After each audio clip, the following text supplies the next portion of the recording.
You know, this day's actually going pretty well for me. Yep, absolutely nothing can ruin this day for me at Ceradust.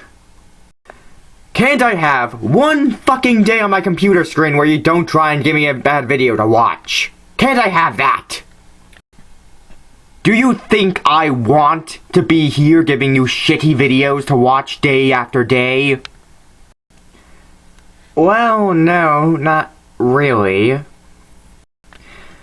Speaking of which, where the hell have you been the last 10 episodes? I've been in your continuity's equivalent of hell. You were there. Jerry, you work in hell? First off, my name isn't Jerry, and second off, we weren't exactly expecting you for a few more years. Wait a minute, a few more years? Why, what happened to me this time? Cancer. Oh yeah, that's right. Good times. Good suicidal times. Alright, what kind of shitfest do I have to sit through today? It's not really much, just this theory video by a guy named Treesicle. Say that again? It's a theory video by Treesicle about Pokemon slavery. Ceradust, are you okay? You look like you're about to explode or something. I will fucking end him! What the fuck is with you and your mood whiplash? Look, buddy, sometimes my rage gets out of control, and we just have to live with it. Okay? Can we do that? No, not really. Also, Jerry thought this would get out of hand, so we decided to give you a co-op partner. Really? I'm genuinely surprised, honestly. Who can it possibly be that would want to co-op with me? I mean, there's Master TP10, Manga Common, Digital Tie, Doodle Tones, Rabbid Luigi. Don't tell me, I'm getting Rabbid Luigi, aren't I? Well, we have pushed for Rabbid Luigi, but we did manage to get you someone who's much better than Rabbid Luigi. Okay, now I know you're fucking lying. There is no one, and I mean no one, better than Rabbid Luigi. He should be here right about now.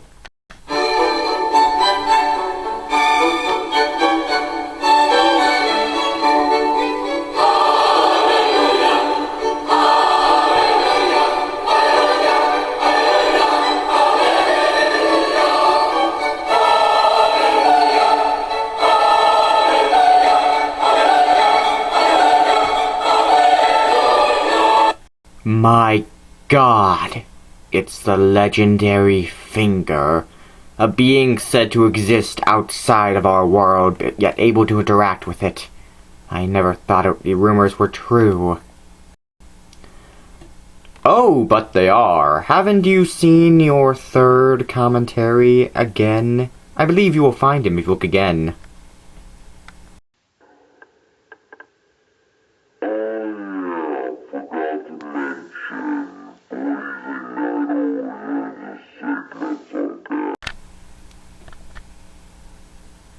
Oh my God, you're right. He is there.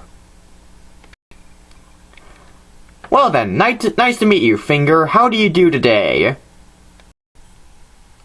Yeah, about that. Fingers can't talk. You know that, right? So, Finger, want to get started? Great! Let's begin! Don't just ignore my statement, you filthy little... We're going to be best friends, aren't we, Finger? Although really you're more of a hand, but hey, details, what are those?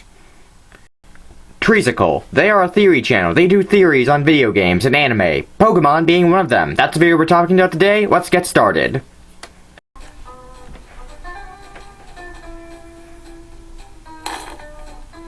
This view of Pokemon is shallow, the mere basics of what everyone knows about how to treat anything. So instead, let's look a little deeper and paint a picture of a normal wild Pokemon that ends up getting captured. Let's say there's this sweet little Eevee just chilling in a meadow. It's doing its thing and doesn't have a care in the world. Until a trainer comes along. Suddenly, the trainer whips out another Pokemon and now what the fuck, Charmander? Is it cool to just attack someone for no reason? You're an asshole, you dick. So our beloved Eevee begins to get raffle-stomped by this trainer's Charmander. And why would Eevee even stand a chance? She's not a battle-hardened Pokemon. She's used to prancing around her beautiful meadow and giving blowjobs on the weekends.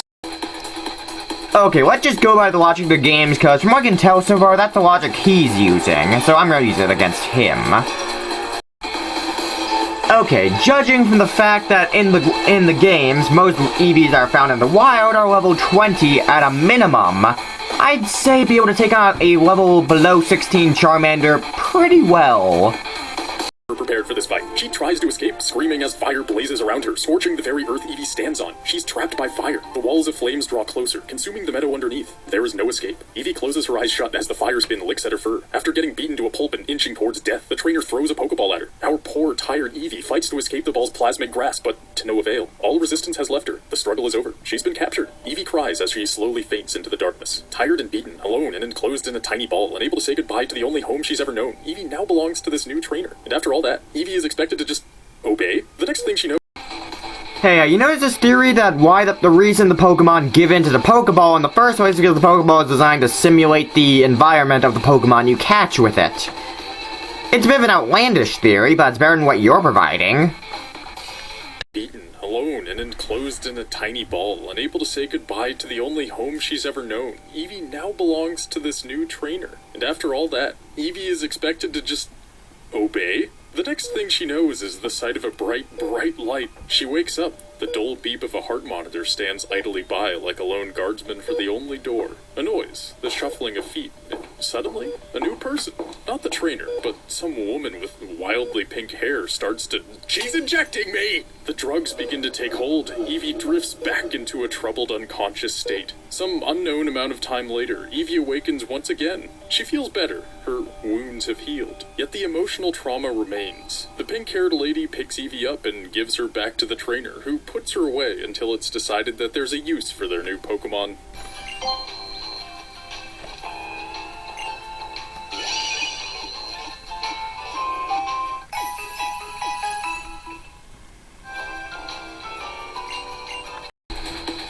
In case you're wondering, yes, there was an actual point of showing that. Thank you for waiting.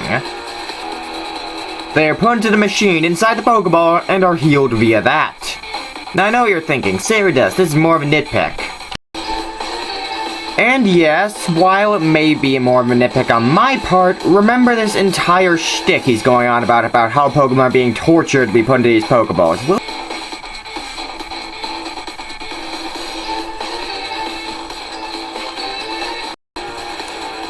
That's kind of offensive, but hey, wherever floats your boat. Pokemon was physically and mentally abused for the profit of some random trainer. But think about this. What you heard isn't just one Pokemon story, but thousands, millions probably. What we so callously called a good thing creates an unreal amount of trauma for the Pokemon being caught. Imagine that exact same scenario, but replace the name Eevee with Julie or Edward. If that happened to people, it would be considered a sick and horrible crime, and whoever had done it would be locked away for life. Of course. What about Pokemon who are bred? You know, Pokemon who are born with you from the very beginning? What about them? Yes, Finger, I do agree, he is being a bit of a dimwit here, isn't he?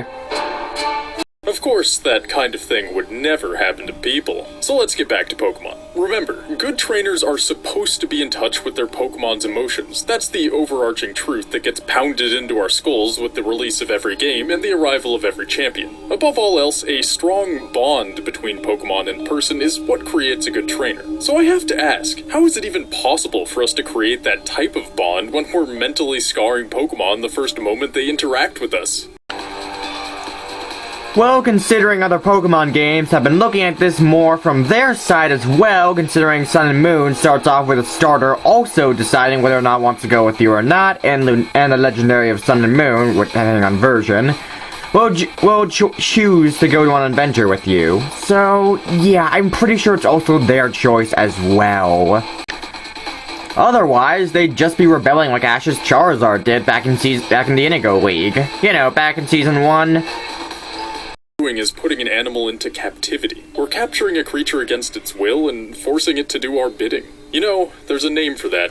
A slave. Not convinced? The most obvious evidence is the Pokeball. Pokemon are confined to these tiny homes until we let them out. There's only a few exceptions to this rule, like Pikachu and Togepi. Forcing a creature to live in a very small space until the owner deems it acceptable to let them out seems...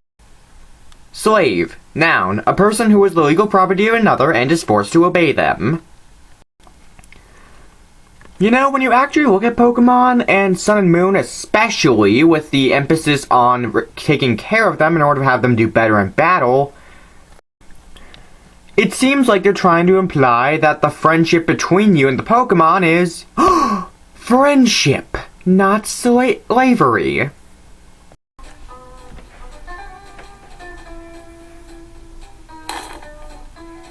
Now, I'm very sorry if I made you rethink everything you thought you knew about Pokemon. Apology not accepted.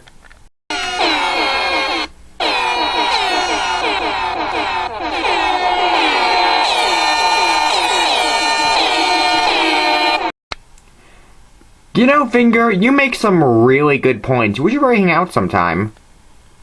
Pokemon. It is kinda my job, though. And it's in the title, so there's that. But the title is below the video. Oops. There's that. But I'm going to make you rethink your rethunk thoughts one more time. Because for all the atrocities Pokemon have to go through, all the trauma and pain, they still have it better than a lot of people. People in the real world. In many ways, good Pokemon trainers think of their Pokemon as equals, and they do form bonds of friendship. Pokemon have personalities and emotions, and trainers usually listen to what their little buddies are feeling. When a Pokemon doesn't want to fight, we don't force it to. When Pikachu didn't want to battle Misty for the Cascade Badge, Ash didn't force him to. He listened to what Pikachu wanted and accepted his Pokemon's feelings as real and worthy of understanding. In the newer seasons of the show, there are Pokemon that don't want to fight, and their trainers find other ways to interact with them. The Pokemon contests are a great example. In some ways, Pokemon are treated horribly, and we went over a lot of those. But in others, they're treated royally. They have specifically prepared food, groomers, free healthcare, and are placed as equals by their trainers they travel with. They are loved and cared for and given chances to achieve their hopes and dreams through their trainers. Yeah. Okay, so you just went on a 9-minute tangent about how Pokemon are basically slaves. And now you're saying they're not? Then what the fuck was the last 9 minutes we were listening to? Was that for naught? Was that wasted time? Am I going crazy? Because, you know, sometimes it kind of feels that way, don't you think? Don't agree with me, Finger! No, you! Okay, but seriously, Finger, what the heck was the point of me even doing that?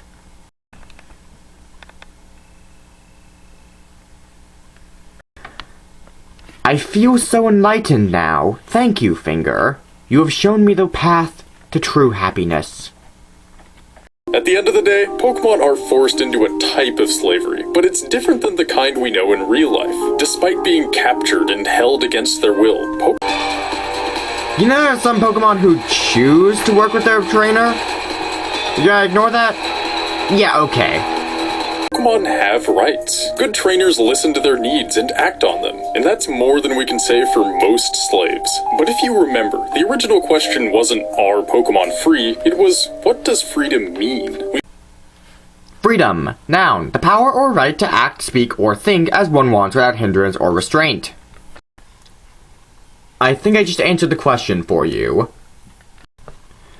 And with that, he pretty much goes into a sappy speech about freedom, and the video pretty much ends there. Final thoughts, anyone? Honestly, I know it sounds a bit harsh, but these are called commentaries for a reason. They're giving criticism. It just means there's not going to be any sugarcoating in it. I will admit this one's a bit more nitpicky, but I do have actual points. For example, Sarah Dust. Oh, for God's sake, can't I just get off my final thoughts without being interrupted by you? No. Now come on, I need you to come with me. Why? Look, there's a party and I heard a rumor that Rabbit Luigi was going to be there. Are you coming or not? Seriously? Rabbit? Well, shit, I guess I gotta go grab my things and let's go! Bye, Finger. Take good care of the place. We'll see you later when we get back. Come on, Sarah Dust. The car's getting colder. How does that even work? I don't know. Just get in the fucking car. Alright then.